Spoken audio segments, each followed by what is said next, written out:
Welcome to MVD cinemas. இன்னைக்கு நம்ம பார்க்க போற படத்துல திடீர்னு டோக்கியோ நகரத்துல இருக்கிற மக்கள் எல்லாம் காணாம போயிடுறாங்க. என்னன்னு பார்த்தா இந்த மொத்த ஊர்லயே வெறும் 5 பேர் மட்டும்தான் உயிரோட இருக்காங்க. அவங்களுக்கு மட்டும் ஒரு கேம் ஒண்ணு நடக்குது. கேம்னா பல்லாங்குழி பாண்டி இல்லங்க, நம்ம ஸ்குவிட் கேம் மாதிரி முரட்டு கேம். ஸ்குவிட் கேம் எடுத்ததுதான் எடுத்தாங்க.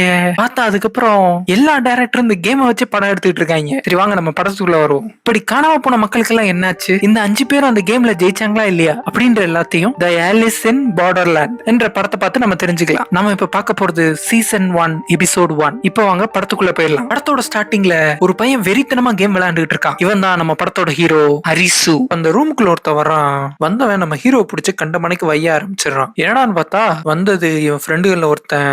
இவன் பேரு சோட்டா. சரி எதுக்கு திட்டுறான்னு பார்த்தா இவன் வேலை பார்க்குற கம்பெனில மேனேஜர் கால் கையை பிடிச்சி இவனுக்கு இன்டர்வியூ அரேஞ்ச் பண்ணிருப்பான் போல. ஆனா நம்மால இன்டர்வியூ போகாம இங்க உட்காந்து கேம் விளையாண்டுட்டு இருக்கான். இதை பார்த்து நம்ம ஃப்ரெண்டு சோட்டா கடுப்பாய் திட்ட அம்மால எந்திரிச்சு டைம்ல நான் உங்ககிட்ட வேலை கேட்டேனா அப்படின்னு சொல்லி கேக்குறான். இல்ல நீ கேட்கலடே, உங்க அப்பா தான் என் காலை பிடிச்சு என் மகன் உருப்படாம சுத்திக்கிட்டு இருக்கான், கூடவே சுத்துறிய செவ்வால நீயாச்சும் அவனுக்கு ஒரு வேலை அரேஞ்ச் பண்ணி கொடுக்க கூடாதான்னு சொல்லி கெஞ்சினா. இப்படி இந்த நல்ல வாய்ப்பை வேஸ்ட் பண்ணிட்டியடே அப்படின்னு சொல்லி திட்டுறான். இதை கேட்டு நம்ம அரிசு கடுப்பாயி அவங்க அப்பா கூட சண்டை போட்டுட்டு வீட்டை விட்டு வெளியில போயிடுறான். போனவன் போய்கிட்டே அவன் இன்னொரு ஃப்ரெண்டுக்கு மெசேஜ் பண்றான். பார்த்தா அவன் இன்னொரு ஃப்ரெண்டு அடுமும்முரமா ஒரு பொண்ணை கிஸ் அடிச்சுட்டு இருக்கான். திடீர்னு யாரோ பாருக்குள்ள வந்துடுறாங்க. யாரான்னு பார்த்தா அந்த பொண்ணோட புருஷன். நம்மளால எதுவுமே நடக்காத மாதிரி நடிக்கிறான். பார்த்தா அவ புருஷன் கண்டுபிடிச்சிட்டான் போல இருக்க. கீழே போட்டு நம்மளால புரட்டி எடுக்க ஆரம்பிச்சிடறான். இப்படி கீழே வெறித்தனமா அடி வாங்கிட்டு இருக்கிறானே இவன் பேரு தான் கருபி, நம்ம ஹீரோவோட ஒன் ஆஃப் த ஃப்ரெண்டு. நம்ம ஹீரோ 2 ஃப்ரெண்ட்ஸுக்கும் மெசேஜ் பண்ணி ஒரு இடத்துக்கு வர சொல்றான். அந்த 3 ஃப்ரெண்ட்ஸ்களும் ஒரு இடத்துலயே ஆஜராயிராங்க. இந்த இடத்த நீங்க விஜய் சித்து விளாக்ஸ்ல பாத்திருப்பீங்க. இந்த இடத்தோட பேர் என்னன்றத கமெண்ட் பாக்ஸ்ல கமெண்ட் பண்ணுங்க. வந்த 3 ஃப்ரெண்ட்ஸும் அவங்க வாழ்க்கை எப்படி கன்றாவியா போகுதுன்னு அந்த இடத்துல நின்னு டிஸ்கஸ் பண்ணிட்டு இருக்காங்க. அப்ப அந்த கருபின்றவன் நம்ம ஹீரோவை தோல்ல தூக்கிக்கிட்டு அவ்வளவு பெரிய ஜீப்ரா கிராசிங்ல சுத்த ஆரம்பிச்சிடறான். அப்ப சடார்னு சிக்னல் விழுந்துருது. எல்லா வண்டியும் அங்க மூவ் பண்ண ஆரம்பிச்சிடறாங்க. அங்க இருந்து நூல் இலையில உயிர் தப்பிச்சு 3 ஃப்ரெண்ட்ஸும் கூட்டத்து பக்கத்துல வராங்க. இதெல்லாத்தையும் பார்த்த போலீஸ்காரங்க இவங்கள துரத்த ஆரம்பிச்சிடறாங்க. இவங்கள அங்கங்கன்னு ஓடி ஒரு பில்டிங்குள்ள இருக்கிற பாத்ரூம்ல போய் ஒளிஞ்சுக்கிறாங்க. பார்த்தா அங்க கொஞ்ச நேரத்துல கரண்ட் கட் ஆயிடுது. அது வரைக்கும் கச்ச கச்சன்னு இந்த பாத்ரூம் திடீர்னு சைலண்ட் ஆயிடுது. ஏதோ ஒண்ணு தப்பா இருக்குன்னு நினைச்ச 3 பேரும் மெதுவா அந்த பாத்ரூம் கதவை திறந்து வெளியில வந்து பாக்குறாங்க. அப்போ அது வரைக்கும் கூட்டமா இருந்த அந்த தெரு ஆள் நடமாட்டமே இல்லாம வெறிச்சு ஓடி போயிருக்கு. என்னடா ஒரு பக்கம் காணோம் அப்படின்னு சொல்லிட்டு நம்ம 3 ஃப்ரெண்ட்ஸ் அந்த ஊர் ஃபுல்லா தேட ஆரம்பிக்கிறாங்க. பார்த்தா ஒரு ஆளை கூட அவங்களால கண்டுபிடிக்க முடியல. அப்படி இருட்டாயிடுது. 3 பேரும் அதே ரோட்லயே உட்காந்துடுறாங்க. உட்காந்தவங்க மாப்பிள்ளைகளா இனிமேல் நம்மளுக்கு விடிவு காலம்டா, ஒருத்தனும் இல்ல ஊருக்குள்ள நம்ம இஷ்டப்பட்ட மாதிரி வாழலாம்னு சொல்லி பேசிட்டு இருக்காங்க. இப்ப சடாருன்னு அவங்களுக்கு பின்னாடி இருந்த பில் போர்ட்ல லைட் எரியுது. ஏன்னா ஊருக்குள்ள ஒரு இடத்துல கரண்ட் இல்ல, இங்க மட்டும் எப்படி லைட் எரியுதுன்னு சொல்லி எல்லாரும் பாக்குறாங்க. பார்த்தா கேம் விளையாடுறதுக்கு இந்த பக்கமா போங்க அப்படின்னு சொல்லி போர்ட்ல போட்டிருக்காங்க. அந்த பில் போர்டு காட்டுற திசை நோக்கி திரும்பி பார்த்தா இந்த மின்மினி பூச்சி எல்லாம் குடும்பத்தோட கூட்டமா இருக்கிற மாதிரி ஒரு இடத்துல மட்டும் லைட் எரிஞ்சிட்டு இருக்கு. இதை பார்த்து அந்த 3 ஃப்ரெண்ட்ஸும் அந்த இடத்துக்கு போய் பாக்குறாங்க. பார்த்தா அது ஒரு பில்டிங். அந்த பில்டிங் மேலேயும் கேம்னு சொல்லி தான் எழுதி இருக்கு. இதை பார்த்தவங்க உள்ள போயிடுறாங்க. உள்ள போனா என்ட்ரன்ஸ்லயே ஒரு லேசர் இருக்கு. இந்த 3 தற்கொலை பேரும் அதை பார்க்கல, கிராஸ் பண்ணி உள்ள போயிடுறாங்க. அங்க ஒரு கருப்பு ஸ்லாப் மேல போனா அடுக்கி வச்சிருக்காங்க. ஆளுக்கு ஒரு போன் எடுத்து நோண்ட ஆரம்பிச்சிடுறாங்க. பார்த்தா அந்த போன்ல எதுலயுமே சிக்னல் இல்ல. அடக்கருமமே, சிக்னல் இருந்தாலாச்சும் படம் கிட்ட டவுன்லோட் பண்ணி பார்க்கலாம் அப்படின்னு சொல்லி நினைச்சிட்டு இருக்காங்க. அப்ப அந்த இடத்துக்கு கும்தாவா ஒரு பொண்ணு வந்து நிக்கிறா. அவளும் அந்த லேசரை கிராஸ் பண்ணி உள்ள வந்துடுறா. பாக்கெட்ல இருந்த நம்ம சோட்டாவோட ஐடி கார்டை புடுங்கி அந்த லேசரை விட்டு வெளியில தூக்கி எறிறா. பார்த்தா தூக்கி எறிஞ்ச ஐடி கார்டு தரையை தொடுறதுக்குள்ள ஒரு ஹை பீம் லேசரு அந்த பில்டிங்கே ஓட்ட போட்டு வந்துட்டு அந்த ஐடி கார்டுல இருக்கிற அவன் போட்டோவை மட்டும் அடிக்குது. இதை பார்த்து அந்த 3 பேருக்கும் பால்ஸ் தொண்டை வரைக்கும் வந்துட்டு போகுது. இந்த வெப் சீரிஸ்ல நிறைய கேரக்டர் இருக்கிறாங்க. அதனால இப்ப வந்த பொண்ணை நம்ம ஹேண்ட்பேக் காரின்னு வச்சுக்கலாம். அந்த ஹேண்ட்பேக் பொண்ணு இந்த கேமை பத்தி அவங்க கிட்ட எக்ஸ்பிளைன் பண்ணிட்டு இருக்கா. அப்ப அந்த இடத்துக்கு 2ஆவதா ஒரு பொண்ணு வந்து சேர்றா. இவ்வளவு நம்ம 2ஆவது வந்த பொண்ணுன்னே வச்சுக்கலாம். அப்போ பின்னாடி இருந்த லிஃப்ட் ஓபன் ஆகுது. எல்லா ஆளுங்களும் அந்த லிஃப்ட்ல ஏறிடுறாங்க. 2ஆவது ஃப்ளோர்ல போய் அந்த லிஃப்ட் ஓபன் ஆகுது. பார்த்தா அவங்களுக்கு முன்னாடி 2 டோர் இருக்கு. ஒரு டோர்ல எலும்பு கூடு படம் போட்டிருக்காங்க. இன்னொரு டோர்ல ஒரு கார்ட்டூன் பொம்மையோட படத்தை போட்டு வச்சிருக்காங்க.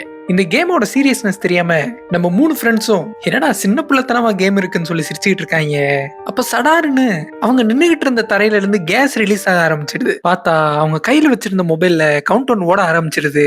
அங்க இருக்கிற 5 பேருக்கும் என்ன பண்றதுன்னு தெரியாம முழிச்சுக்கிட்டு இருக்காங்க. இப்போ மூச்சு திணறல் தாங்க முடியாம அந்த 2ஆவது வந்த பொண்ணு அழகான கார்ட்டூன் பொம்மை படம் போட்டிருந்த கதவை திறந்து போயிடுறா. ஒரு ஸ்டெப் வெளியில எடுத்து வைக்கிறா. பார்த்தா அடுத்த செகண்டே அவ தலைய லேசர் ஓட்ட போட்டுடுது. தப்பான கதவு போல இருக்க அந்த பொண்ணு அந்த இடத்துல செத்துடுறா. வந்துடுறான். இதை பார்த்த பாக்கி இருந்த 4 பேரும் அங்க இருந்த எலும்புக்கூடு படம் போட்டு அந்த கதவை ஓபன் பண்ணி போயிடுறாங்க. இவங்க போன அடுத்த செகண்ட் இவங்க நின்னுட்டு இருந்த அந்த பழைய ரூம் கேஸ்ல ஸ்பார்க் பட்டு எரிய ஆரம்பிச்சிடுது. அப்ப பக்கத்து ரூமுக்கு வந்தவங்க எரிஞ்சிட்டு இருந்த ரூமோட கதவை பூட்டிடுறாங்க. இப்பதான் இவங்களுக்கு இந்த கேமோட சீரியஸ்னஸ் புரிய ஆரம்பிக்குது. உள்ள இருக்கிற ஒவ்வொருத்தன் டவுசரும் ஈரமாயிடுது. அவங்க கொண்டு வந்த மொபைல்ல இந்த ரூமோட கவுண்ட் டவுன் ஓட ஆரம்பிச்சிருது. அந்த கவுண்ட் டவுன் முடியறதுக்குள்ள இவங்க இந்த ரூமை விட்டு வெளியில போய் ஆகணும். இல்லனா இவங்க 4 பேரும் இங்கே கிரில்லு கறி தான். நம்ம ஹீரோவும் அவன் ஃப்ரெண்டு கருபியும் ரிஸ்க் எடுக்கலாம்னு முடிவு பண்ணிடுறாங்க. அதனால நம்ம ஹீரோ அந்த எலும்பு கூடு போட்ட கதவு முன்னாடி போய் நின்னுக்கிறான். நம்ம கருபியோ அந்த ஏஞ்சல் கார்ட்டூன் பொம்மை கதவு முன்னாடி போய் நின்னுக்கிறான். கதவை திறக்கிறதுக்கு நம்ம ஹீரோக்கு தைரியம் பத்தல, அங்கேயே உட்காந்து நடுங்க ஆரம்பிச்சிடறான். ஆனா நம்ம கருபியோ பாண்டி கருப்பான்னு சொல்லிட்டு அந்த கதவை திறந்துடுறான். பார்த்தா அவனுக்கு ஒண்ணும் ஆகல. இதை பார்த்த பாக்கி இருந்த 3 பேரும் அந்த கதவு வழியா வெளியில ஓடி வந்துடுறாங்க. அவங்க இந்த பக்கத்துக்கு வந்ததும் இது வரைக்கும் அவங்க நின்னுட்டு இருந்த ரூம் திடீர்னு தீப்பிடிச்சு எரிய ஆரம்பிச்சிருது. இந்த ரூமுக்கு வந்ததும் நம்ம ஹீரோக்கு ஒரு ஐடியா வருது. அந்த ஐடியா படி அந்த எலும்பு கூடு படம் போட்டு அந்த கதவை திறக்கிறான். பார்த்தா அவனுக்கு ஒண்ணுமே ஆகல. மத்த ஃப்ரெண்ட்ஸ் எல்லாரும் இந்த ரூமுக்கு ஓடி வந்துடுறாங்க. இந்த ரூமுக்குள்ள வந்ததுக்கு அப்புறம் நம்ம ஹீரோ பேப்பரும் பேனாவும் எடுத்து ஏதோ ஒண்ணு வரைய ஆரம்பிக்கிறான். என்னன்னு பார்த்தா இவன் இந்த பில்டிங்குள்ள என்டர் ஆகும் போதே இந்த பில்டிங்கோட என்ட்ரன்ஸ் எக்ஸிட் டயக்ராம பார்த்திருப்பான் போல. அதை வச்சு இந்த பில்டிங்கோட மேப்பை வரைஞ்சிடறான். அதை பேஸ் பண்ணி எது ஒரிஜினல் கதவு எது லேசர் அடிக்கிற கதவுன்னு கண்டுபிடிச்சு எல்லாத்தையும் சால்வ் பண்ணி வெளியில போக ஆரம்பிச்சிடறான். அடுத்தடுத்த கதவு ஈஸியா ஓபன் பண்ணிட்டு போயிடுறாங்க. அந்த குசியில எல்லா ஃப்ரெண்ட்ஸும் சேர்ந்து ஜாலியா குதிக்க ஆரம்பிச்சிடறாங்க. அப்போ கடைசிக்கு மொதல் ரூமுக்கு முன்னாடி வந்து நிக்கிறாங்க. பார்த்தா நம்ம ஹீரோ கிட்ட இருக்க மேப் பிரகாரம் அவனுக்கு முன்னாடிதான் அந்த கதவு இருக்கணும். ஆனா அங்க கதவுக்கு பதிலா ஒரு சவர் தான் இருக்கு. எல்லாரும் குழம்பி போய் அந்த இடத்துல ஸ்டக் ஆயிடுறாங்க. கடைசி நிமிஷத்துல நம்ம ஹீரோ கண்ணை மூடிட்டு ஒரு கதவை காட்டுறான். வேற வழி இல்ல, குதிச்சிடுறா கைப்புள்ளன்னு எல்லா பேரும் அந்த கதவை நோக்கி குதிச்சிடுறாங்க. பார்த்தா நம்ம சோட்டா மட்டும் லேட்டா குதிச்சிட்டான் போல. அவன் கால்ல நெருப்பு பிடிச்சிடுது. சின்ன காயத்தோட அவன் தப்பிச்சிடுறான். 4 ஃப்ரெண்ட்ஸும் அந்த கடைசி ரூமுக்கு வந்து சேர்ந்துடுறாங்க. இந்த கடைசி ரூம்ல அவங்களுக்கு கொடுத்தது வெறும் 10 செகண்ட் தான். இந்த 10 செகண்டுக்குள்ள அவங்க ஏதாவது ஒரு கதவை திறந்தாகணும். இல்லனா இந்த இடத்துல கறி சாக வேண்டியதான். அப்ப அந்த ஹேண்ட்பேக் பொண்ணு அங்க ஒரு டோர் மேல எக்ஸிட்னு போர்டு போட்டிருக்க அந்த கதவை போய் திறக்கிறதுக்காக போறான். அதுக்குள்ள நம்ம ஹீரோ பின்னாடி இருந்த எலும்பு கூடு படம் போட்டு அந்த கதவை திறந்துடுறான். பார்த்தா அவனுக்கு ஒண்ணுமே ஆகல. இதை பார்த்த மத்த ஃப்ரெண்ட்ஸும் அந்த கதவை வழியா வெளியில வந்துடுறாங்க. அடுத்த சீன்லயே அந்த 4 பேரும் அந்த மாடியில இருந்து இறங்கி வராங்க. வந்தவங்க சத்த நேரத்துல அவங்களை கொல்ல பார்த்தாங்களேன்னு சொல்லிட்டு அந்த இடத்துல டயர்டாகி போய் உட்காந்துடுறாங்க. பார்த்தா அவங்களுக்கு முன்னாடி ஒரு டேபிள்ல ஒரு கார்டு இருக்கு. அந்த ஹேண்ட்பேக் போட்ட பொண்ணு அந்த கார்டு எடுத்து பாக்குறா.